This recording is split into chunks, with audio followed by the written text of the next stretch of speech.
just taking this in for a minute. This is far from my first time on stage, but it's been about 2 years since I've been up here, and honestly, it's probably the first time I really should be up here, because it's the first time I'm telling my story instead of someone else's story or selling some product or whatever else I was doing before. So the name of my speech, my talk for you guys today, was Who Are You Living For? The reason I want to talk to you about that today is because that question changed my life.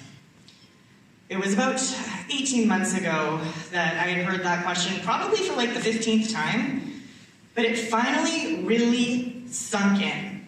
It finally really hit me. And to explain the significance and the importance of this, I'd like to take you back to 2015, when I feel like we're doing a lot of time warps today, so thanks for bearing with everyone. So if we go back to 2015, I was doing what your typical type A overachiever, first person to get university on either side of her family was doing. And I was burning myself out, to be honest. I thought I was living the dream life. I was just under 30, recently engaged to who I thought was my dreamboat fiance. I had just purchased a beautiful 1,200 square foot condo with 2 parking spots and, you know, the nice big patio that I just loved. I had my 1 fur baby. I had my beautiful, beautiful job that was super high profile, but I was working like 80 hours a week. And I had lots and lots and lots of certificates lining my wall. YMCA, Women of Distinction, like the list just kind of went on. And I had so much value in that. I played sports. I was a competitive dodgeball player. And I think we had, between myself and my fiance, an entire wall of, you know, trophies and medals.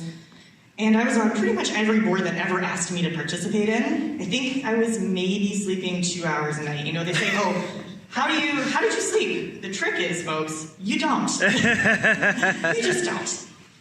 And it never really occurred to me to stop and think that maybe the reason I was unashamedly achieving the next thing and the next thing and the next thing was because I thought that that's where my worth came from. I didn't have any concept of the fact that maybe, just maybe, worth comes from inside. Fascinating, right? Like, I mean, no one teaches you that. It's crazy.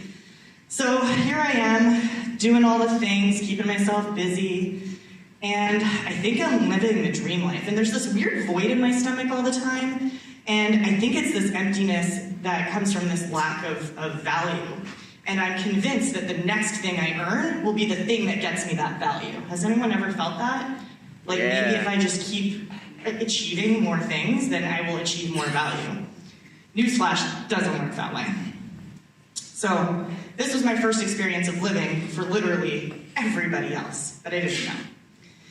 Then everything changed. I came home from a 5-day business trip, and my dreamboat fiance was on the floor in my kitchen, borderline overdosing from cocaine. He had not been to work the whole time I had been gone.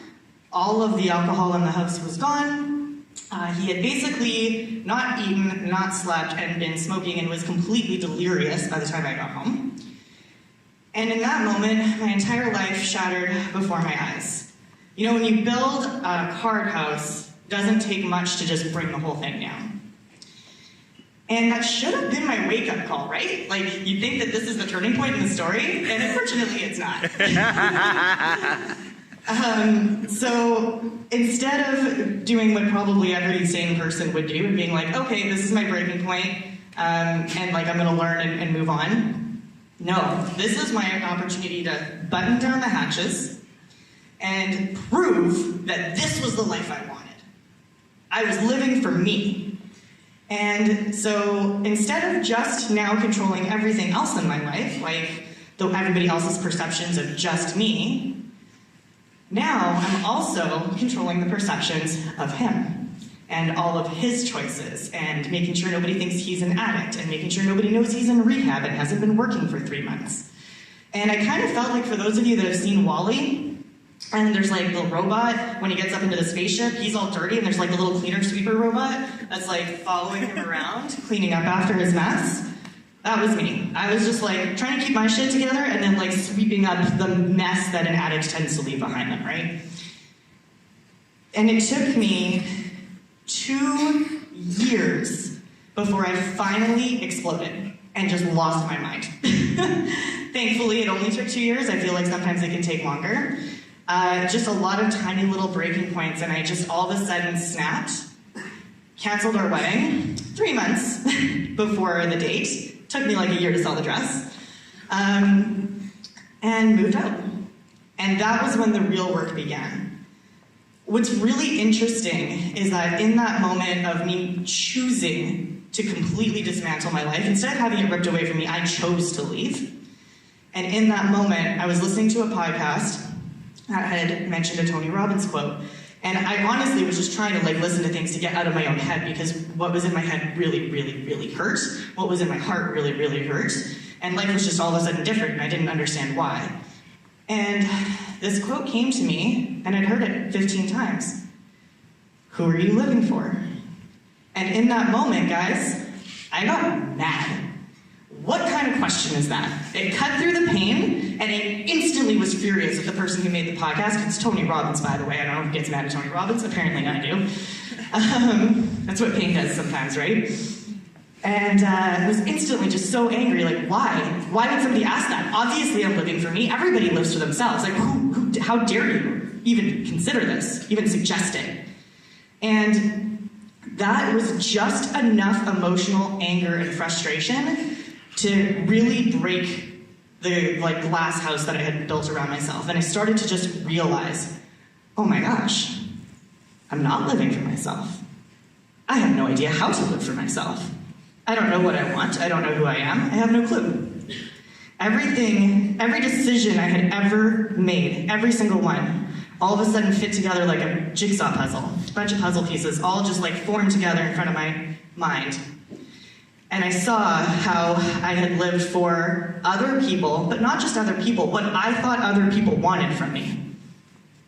University degree? Nobody in my family told me to get that. I just decided I should because nobody else in my family had it, and I was going to be that person that got it. Worthiness, right? And so that began the 18-month process of discovering myself, of uncovering what it was that I was supposed to do in the world, who I was supposed to be. It meant a lot of shedding, a lot of tears. I lost some friends, more than a few actually, to be entirely honest with you. It wasn't easy. Gained a whole lot more, including this gorgeous community, so thank you all for being here. And I got the experience of making these decisions for myself, and my corporate career increased, and that was beautiful.